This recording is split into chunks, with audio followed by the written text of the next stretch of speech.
So, kanina siyang object-oriented programming.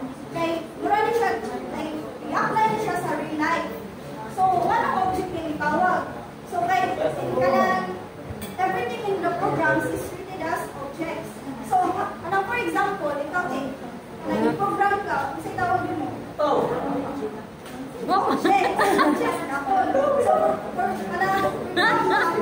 program, kasi tawag? Objects. Huwag klaro mo ito pag nag-grade na yun, mga kinikwag mo na pipayana. Object.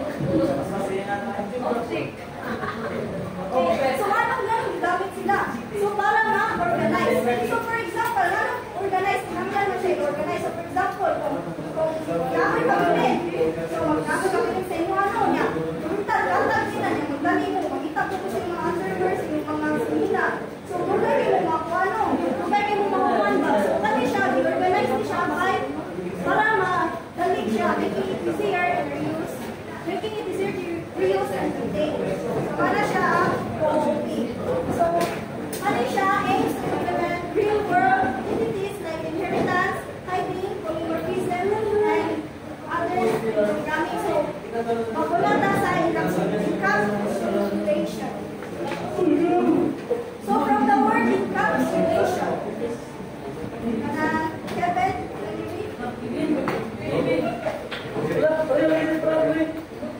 encapsulation is valuing data, attributes, and methods, functions that operate on the data in a single unit of class.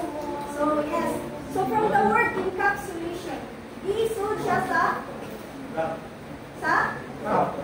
from the word encapsulation, isod siya mura siya i-capsule. So, di ba, i-hide siya.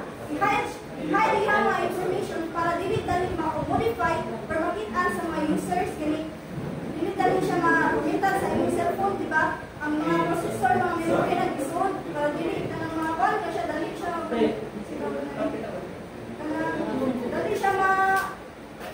matandog ba yan ako? Ano na siya ang encapsulation. So, kani data or attributes, ano siya mga information.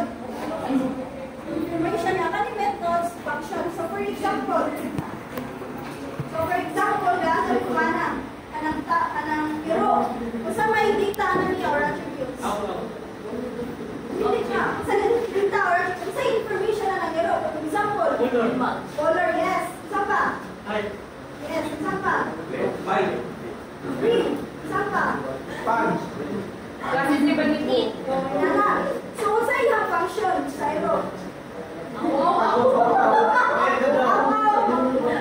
Bawal mo na siya ang function. So, ano siya